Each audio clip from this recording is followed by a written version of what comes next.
அஸ்ஸலாமு அலைக்கும் வரஹ்மத்துல்லாஹி வபரகாத்துஹு. இன்று நாம் ஆரம்பிக்க போகும் ஒரு புதிய தொடர். இந்த தொடரின் பெயர் இஸ்லாமின் உண்மைக்கு ஆதாரங்கள். இந்த தொடரில் குர்ஆனில் வரும் உண்மையான வரலாறுகள், நபிமார்களின் அதிசயங்கள், அல்லாஹுவின் சக்தியை காட்டும் நிகழ்வுகள் எல்லாம் பற்றி நாம் அறிந்து கொள்ளப் போகிறோம். அந்த தொடரின் முதல் நாளில் நாம் பார்க்க போகும் விஷயம் மனித குலத்தின் முதல் மனிதர் ஆதம் நபி அலைஹிஸ்ஸலாத்து வஸ்ஸலாம். நண்பர்களே, இந்த உலகத்தில் இருக்கும் ஒவ்வொரு மனிதரும் ஒரே ஒருவரின் சந்ததியானவர். அவர்தான் ஆதம் நபி அலைஹிஸ்ஸலாத்து வஸ்ஸலாம். குர்ஆன் சொல்லுகிறது, ஒரு காலத்தில் இந்த பூமியில் மனிதர்கள் இல்லை, மலக்குகள் மட்டுமே அல்லாஹுவை வழிபட்டு கொண்டிருந்தார்கள். அப்போது அல்லாஹ் மலக்குகளிடம் சொன்னார், நான் பூமியில் ஒரு பிரதிநிதியை உருவாக்கப் போகிறேன்.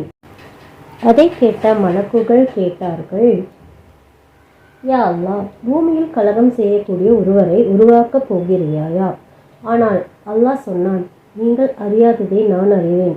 அதற்கு பிறகு அல்லாஹ் பூமியின் மண்ணிலிருந்து மனிதனின் உருவத்தை உருவாக்கினான். அந்த உருவம்தான் ஆதம் நபி அலைஹிஸ்ஸலாத்து வஸ்ஸலாம். பிறகு அல்லாஹ் அவருக்கு உயிர் ஊதினான். அந்த நேரத்தில் மனித குலத்தின் முதல் மனிதன் இந்த உலகத்தில் தோன்றினான். அல்லாஹ் ஆதம் நபிக்கு மிகப்பெரிய அறிவை கொடுத்தான். அனைத்து பொருட்களின் பெயர்களையும் அவருக்கு கற்றுக் கொடுத்தான். பிறகு அல்லாஹ் மலக்குகளிடம் சொன்னான், ஆதமுக்கு சஜ்தா செய்யுங்கள்.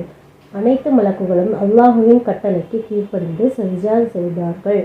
ஆனால் ஒருவன் மட்டும் மறுத்தான். அவன்தான் இப்லீஸ். இப்லீஸ் சொன்னான், நான் நெருப்பால் படைக்கப்பட்டவன், அவன் மண்ணால் படைக்கப்பட்டவன், நான் அவனை விட உயர்ந்தவன். அந்த அகந்தை காரணமாக அவன் அல்லாஹுவின் கட்டளையை மறுத்தான். அதனால் அல்லாஹ் அவனை சபித்தான். அவனை சொர்க்கத்தில் இருந்து வெளியேற்றினான். ஆனால் இப்லீஸ் சொன்னான், நான் மனிதர்களை வழி தவற செய்வேன். அவன் மனிதனின் தெளிவான பகைவர் ஆக மாறினான். அதற்கு பிறகு அல்லாஹ் ஆதம் நபிக்கும் அவருடைய மனைவி ஹவ்வா அலைஹிஸ்ஸலாத்து வஸ்ஸலாம் அவர்களுக்கும் சொர்க்கத்தில் வாழ அனுமதி கொடுத்தான். அல்லாஹ் சொன்னான், இந்த சொர்க்கத்தில் நீங்கள் விரும்பியது எல்லாம் சாப்பிடலாம், ஆனால் ஒரு மரத்திற்கு மட்டும் அருகில் செல்லக்கூடாது. ஆனால் ஷைத்தான் அவர்களை ஏமாற்ற ஆரம்பித்தான். அவன் சொன்னான், இந்த மரத்தின் பழம் சாப்பிட்டால் நீங்கள் இன்றும் வாழ்வீர்கள். அதனால் ஆதம் நபியும் ஹவ்வாவும் அந்த மரத்தின் பழத்தை சாப்பிட்டார்கள். அந்த நேரத்தில் அவர்களுக்கு தங்களுடைய தவறு புரிந்தது. அவர்கள் அல்லாஹ்விடம் பாவ மன்னிப்பு கேட்டார்கள். அவர்கள் சொன்னார்கள், யா அல்லாஹ், உண்மையிலேயே அநியாயம் செய்து விட்டோம். நீ மன்னிக்காவிட்டால் நாங்கள் நஷ்டமடைந்தவர்களாகி விடுவோம். அல்லாஹ் மிகுந்த கருணையுள்ளவன். அவன் அவர்களை மன்னித்தான். ஆனால் அவர்களை பூமிக்கு அனுப்பினான். அல்லாஹ் சொன்னான், இப்போது நீங்கள் பூமியில் வாழ வேண்டும். அங்கிருந்துதான் மனித வாழ்க்கை ஆரம்பமானது. நண்பர்களே, இந்த கதையிலிருந்து நாம் கற்றுக்கொள்ள வேண்டிய பெரிய பாடங்கள் இருக்கின்றன.